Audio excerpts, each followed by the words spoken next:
The current video game industry has a problem with scale, focus, hype, and release. Even ex-Sony boss Sean Layden has commented on this multiple times, saying that personal favorites like Vib Ribbon or Parappa the Rapper cannot exist in a world where the average title costs millions of dollars and takes multiple years to turn around. It's one hell of a spot for the world's most lucrative entertainment industry to be in, and we can look to a select number of trailblazers that have been unnaturally elongated or copycatted as part of the problem. I'm Scott from WhatCulture.com, and these are 7 popular video games that ruined everything. Number 7. Assassin's Creed.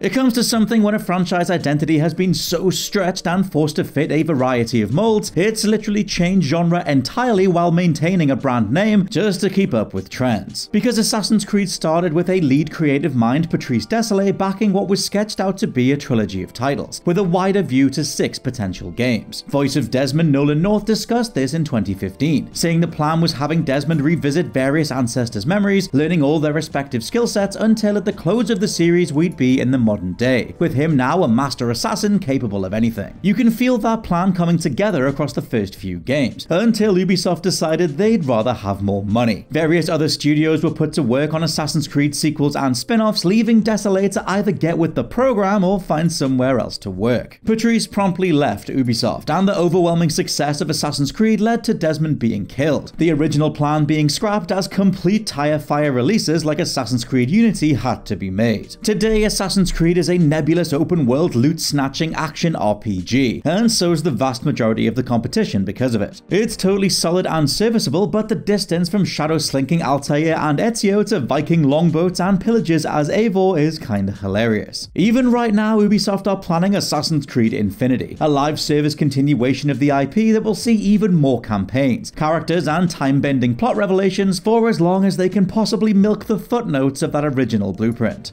Number 6. Call of Duty Modern Warfare, 2007.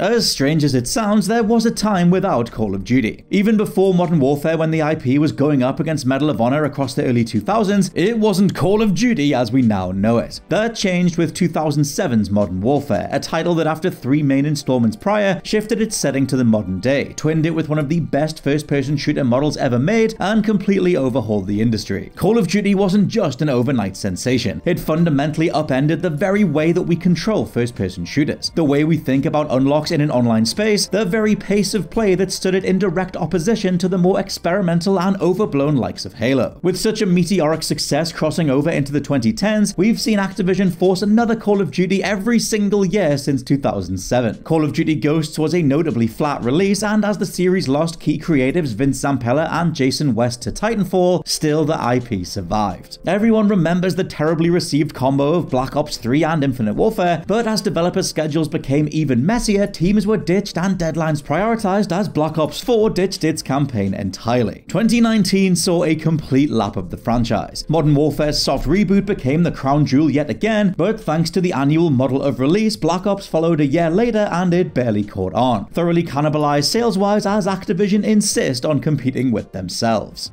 Number 5. FIFA Ultimate Team.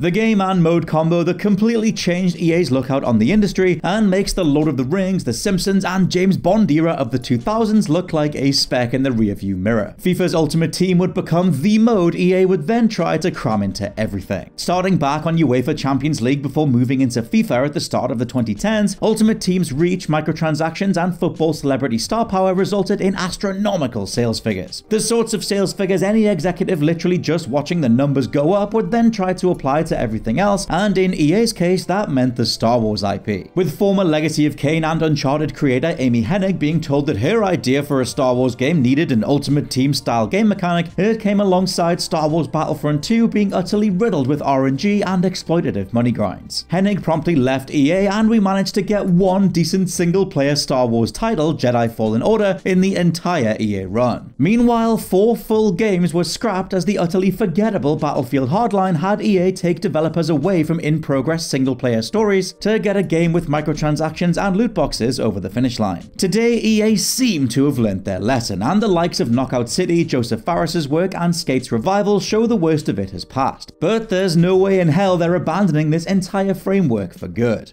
Number 4. Destiny.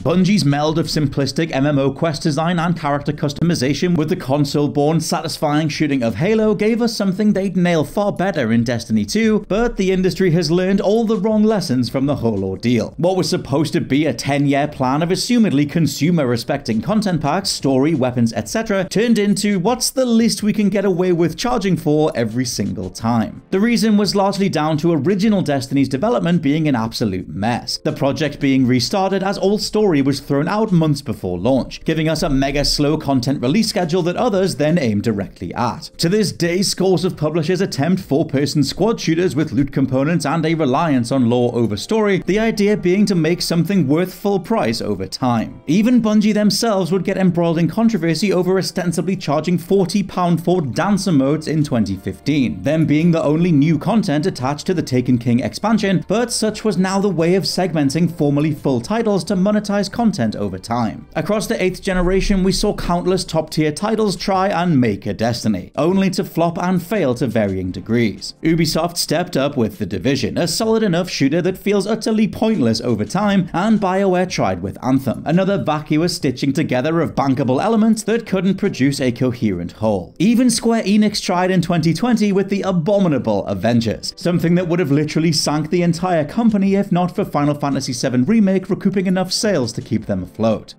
Number 3. Overwatch.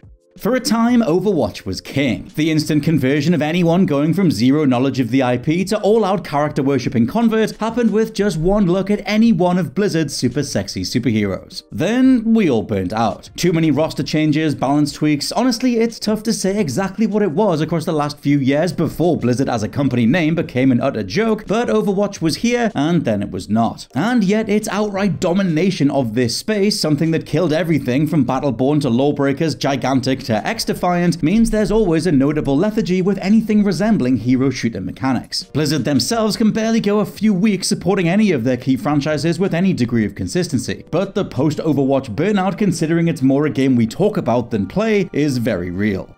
Number 2. Fortnite. The game that stole PUBG's lunch and presented it as its own. Epic Games literally stating they are huge fans of PlayerUnknown's Battlegrounds, then proceeding to spin off from Fortnite's main horde mode into a battle royale for consoles changed everything, even Epic themselves. Using the astonishing revenue from such a runaway success, they created the Epic Game Store, rivaling Steam and attracting a lot of brand tie-in deals that royally peed off the Valve faithful. As for Fortnite itself though, every last one of the competition now wants a piece of the pie, despite the reality that Fortnite is clearly another Overwatch, or maybe another Minecraft. What I mean is the people who play these games only play these games. The repeat attempts to cash in on cutesy cartoony art styles like we've seen in everything from Hyperscape to Rocket Arena and X-Defiant only results in turned up noses and people walking the other way. There can be only one Fortnite. It is absolutely everywhere, bending legendary identifiable IP to its house style, consuming everything in its path and to this day showing no signs of stopping. And number 1, Grand Theft Auto 5 and GTA Online.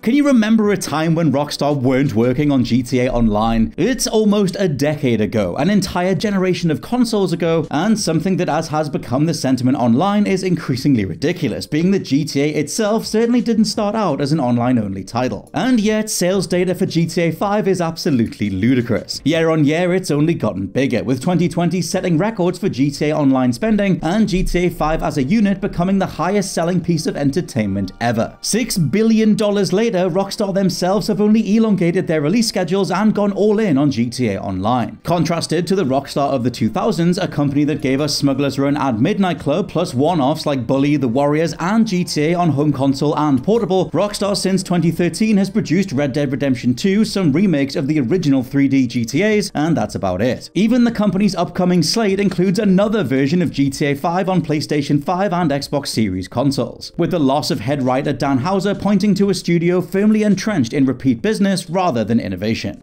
And those are just 7 super popular video games that ended up ruining everything. Let me know your own favorites down in the comments below, and please subscribe to the WhatCulture Gaming Podcast. For now, I've been Scott from WhatCulture.com. Also check out the whole bunch of quizzes we're gonna have on the channel, and I'll catch you soon.